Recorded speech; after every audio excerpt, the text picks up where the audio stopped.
Hi, this is Robert, one half of the 12 Pound Podcast. As you come to learn, my mom, Bobby, and I discuss life's changes and how we hope to help you face them through shared stories and experiences.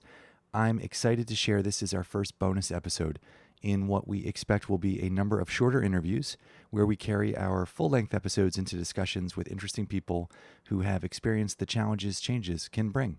Solveig Imsdahl is part of Team USA Rowing, competing in the women's lightweight pair. She has competed successfully both nationally and internationally on behalf of Team USA and trains in Philadelphia with the Vesper Boat Club. Most recently, her and Lainey Tierney won the lightweight pair at the 2022 U.S. Rowing Summer National Championships and claimed a spot on this year's U.S. national team. They have earned the right to represent the United States at the 2022 World Rowing Championships this September in the Czech Republic. So a big congratulations to them. We are very excited to be interviewing Solveig before this big moment. In addition to rowing, Solveig plays and teaches piano and also paints. Some of her paintings can be found on our Instagram page, as well as a showing in a few area restaurants, which we'll share with our listeners. For most of us, piano and painting are hobbies, but last year, Solveig won an art competition and had her work featured on the cover of the Head of the Schuylkill program. And an award-winning piano player, she has taken prizes in Germany and Russia over the years, so a true Renaissance person. It's really a pleasure to welcome her, and we are excited for this opportunity to interview Solveig. Solveig. Hi. Hi, how are you? Good. Thanks for being here. Yeah, thanks for having me. We are sitting in Fairmount Chiropractor on Fairmount Avenue in Philadelphia, where we both live. Mm-hmm. So how long have you been living here? I moved here in 2013 after I graduated college. Okay, so you went right to Philadelphia? Yeah, and I've been in the Fairmount area since. Okay, and that's where the rowers go? A lot of rowers live in Fairmount. Some live in Brewerytown, located around the boathouse. Makes sense. Yeah. And how many boathouses are there down there that you're aware of? I think it's 8. Okay. And you're part of the Vesper? Yeah, Vesper Boat Club. Most recently, her and Lainey Tierney. Is it Lainey? Mm-hmm. Is it Elaine? Elaine, but I call her Lainey. Okay, that's nice. Can I call her Lainey on this podcast? Yep. Okay, good. Thanks, Lainey. Her and Lainey Tierney won the lightweight pair 2022 U.S. Rowing Summer National Championships and have claimed a spot on this year's U.S. national team, earning the right to represent the United States at the 2022 World Rowing Championships this September in the Czech Republic. Yep. Congratulations. Thanks. That's awesome. Yeah, How excited were you? I'm excited. At first, it took a while to sink in, but now as we get closer to departure, I'm getting more and more excited. And I'm sure once I see the course there, it'll hit me. What does the departure look like? I mean, I would assume it's a lot of steps to get there. Yeah. We have to continue to prioritize training and recovery as number one, but then you also have a lot of moving parts just to get ready. A lot of logistics, meetings, getting the gear, and a lot of new things that you're just dealing with in addition to training. And part of that is fundraising. And we know you have a GoFundMe page, which we are going to be putting up on our Instagram and website. So please check out that GoFundMe page because I know it's not cheap or easy to get to the Czech Republic with a boat. Exactly. And do you ship your boat? Do you ship the coaches and the boat? Yeah, we pack our coaches up and ship them in a box. Do you? Good. Hopefully they're lightweights. No, they're gonna be above on top of the plane. But the boats are shipped out for us, and we get a boat when we're out there. It's going to be a different boat that we're rowing right now, but we do have a week before racing to get used to it. Are the dimensions? I mean, I would assume everything is the same. So you've got the same length, same width, same weight. The oars are the exact same. The boat's made a little differently. It's similar to driving like a different model car. So it'll run through the water a little bit differently. The way we apply power might have to change a little bit. There will be tiny tweaks that we'll have to make to our rowing within that week of preparation. That's a lot of pressure. Yeah. How do you manage it? It's a variable that we can't control. So we've learned to focus on the things we can control and then prepare as best as we can for the moving parts so that we're ready.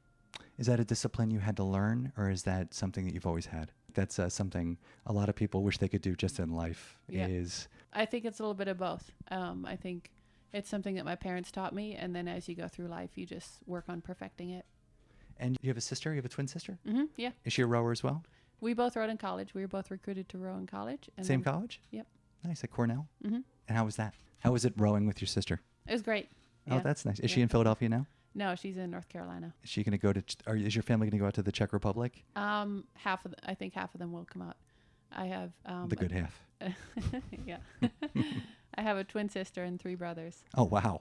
And some of them are going to come watch me race. My sister's my biggest fan. She comes to all my races. Oh, that's wonderful. That's great. And from Detroit, Michigan, and you went to school in Germany. So how did that happen? I was High born school, I in should I was say. born in Detroit, but then I grew up in Germany. My parents moved there when I was 1, so I spent my whole childhood in Germany, and then I came to the U.S. for college. What's that recruitment? So you were rowing in high school. Were you recruited by Cornell? Mm-hmm. Yep, I started rowing 2 years before college in high school, and then I was recruited to row at Cornell. Continued rowing there with my twin, and then I continued training after I graduated. And when you're recruited, do you have to do a year in The freshman? the freshman? Or did you go right into? Did they recruit you into a 4 or into an 8 or into a pair? I think our year was the last year that they still had a freshman team, and after that they combined it all. I rowed at the University of Vermont, and I remember the freshman team was a good way to narrow down who was actually going to be rowing. Yeah. So- We had a really strong year our year. We had a lot of good recruits. Yeah, they were a good recruiter. They actually recruited 2 rowers from the University of Vermont, our 2 best rowers. So thanks for ruining our program. we were rowing we were rowing through icebergs, as you probably were too. We in were the too, spring. yeah. The coaches had to go out and break the ice for us so we Yeah, could compete. Ours did the same, and we lost a lot of boats. We lost a lot of good boats, and we did not have a big budget, so it was always a very important part of the part of the regimen for the coaches. Yeah. Breaking the ice. So speaking about breaking the ice, so when you had to meet Lainey for the first time, what was that like? Because I know it sounded like from when we had an opportunity to speak last, are you paired with people, or is it kismet? Does it just happen given the fact that it's a relatively small community? It's a little bit of both. There were a few people at our club that we tried different combinations. She had just joined Vesper after she graduated Temple. So we were actually a pretty new combination, but I could tell there was a lot of potential. And going into trials, we'd only actually rowed together for like 3-4 weeks, which was kind of crazy. That's very crazy. We were just trying to like make it through so that we'd have more time to train and prepare for Worlds. And it's been nice to have more time together. And you did a quad before, so did you go from the 4 to the 2? Yeah, most year round, I usually train in a single. And then I just jumped in the pair with Lainey a few weeks before trials, which is already a big adjustment, switching from sculling to sweeping. It's like, yeah, it's a different motion. Yeah, completely. That's interesting. So if you, given the fact that it worked so well and you just keep kind of going with her, and she lives in Philadelphia as well, so it works out in terms of logistics. Yeah, we both train at the same boat club. So Okay. we go out, we practice together every day. Are you here year-round?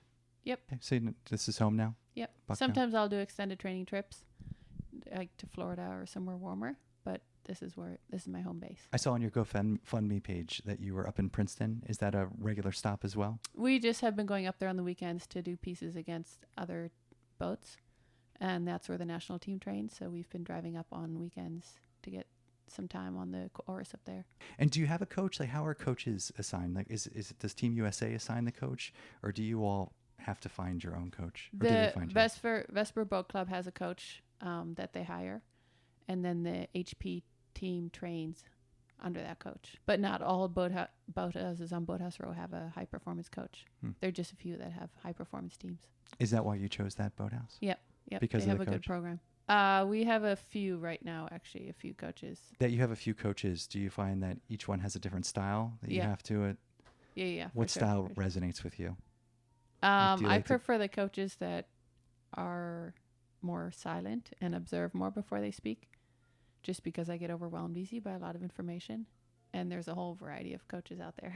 Yeah, I can imagine. She's not here now, but my mom is a life coach, and that's one of the characteristics of speaking with people about changes in their life is really kind of taking in what's going on. You're coaching the person and not the situation. Yep. When you're processing that information, do you find that's why rowing resonated with you as an athlete? It doesn't look like a complicated sport, I think, from a layperson's perspective or someone who's never had experience in a boat or rowing before. Do you find it to be complicated, or do you think it's really about strength, endurance, and kind of the will to pull hard? I think it's a combination of a lot of things. I think it is complex, and I've been rowing for 16 years and I still haven't figured it out. But in a way, it's also very simple, and that's what I love about it too. It's like if you just relax and just let the boat run, it almost gets easier. And I just love the process of perfecting and getting faster and just seeing how far I can go with the tools I was given personally. So what's the off season like for you then? Is there an off season? Not Since really. You're going to Florida? We just get maybe a few weeks after our biggest race of the year. Okay. And we train year round. We just change the way we train. So how much time do you spend on a rowing machine then, an ergometer, relative to the boat? We spend more time on land in the winter. Right now we're just on the water. We go out every morning, and then the afternoons we either lift or cross train, or we go out again. And then in the winter we transition to the erg when it gets too cold. Do you mind sharing what your typical day is like? No, not at all. Yeah, I wake up at 5:06. By design? Yeah, I don't like waking up even numbers, so it's always like a random. Oh, that's interesting. Yeah. So are there other areas of your life that you don't like even numbers? Or you like... Just my alarms. Just your alarms. I don't like setting it for like 5 a.m. Okay. So it's always like something more random. Right now it's 5:06. Lainey and I meet for practice at 6 with our coach. And I like to have time for breakfast, and then I get there and do my mobility before practice. We launch at 6, go out.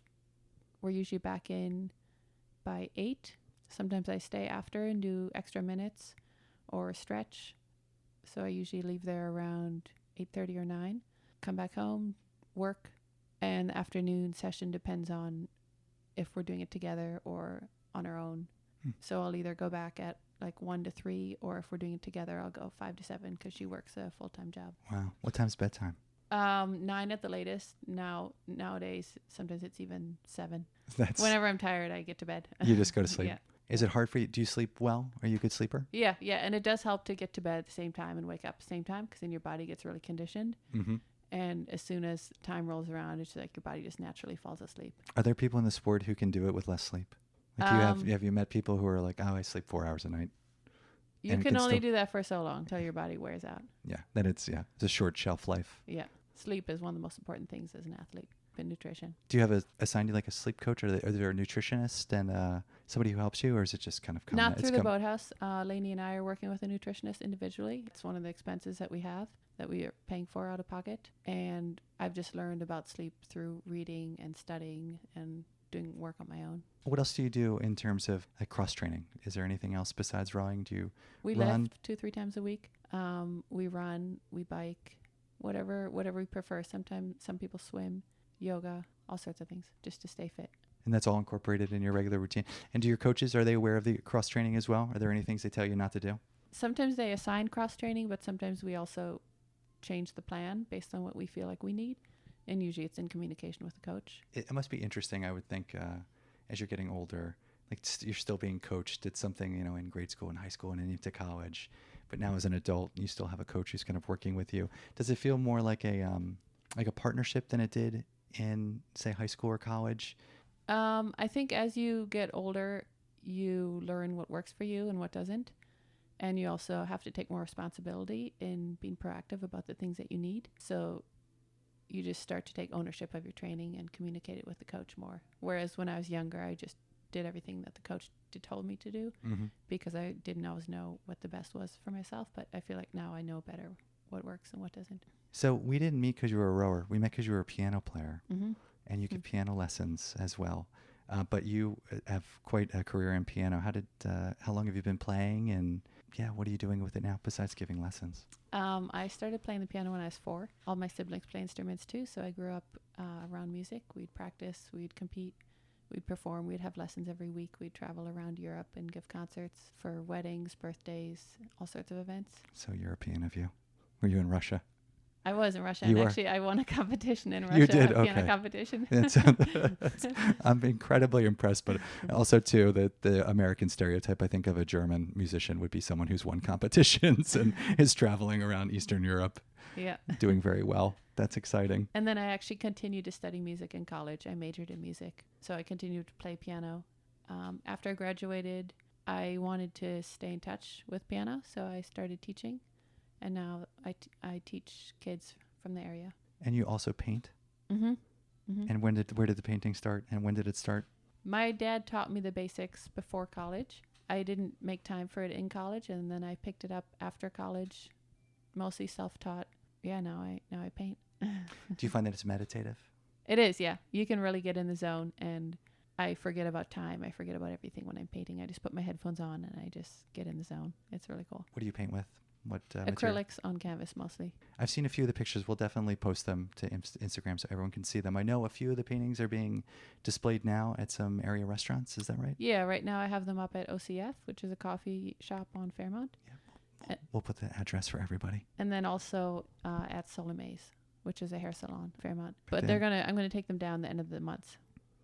You're gonna take them to the Czech Republic for the race? They're part of the. I want the back of my apartment. My walls are pretty empty in my apartment right now. Okay, that's good. That's wonderful. Well, a real Renaissance person. It's nice to hear. Yeah, except I don't like riding horses. No. Fighting with swords. That makes sense. That's good. That's a little harder to find in Philadelphia. You can find horses. You can probably find swords too. It's a pretty crazy city.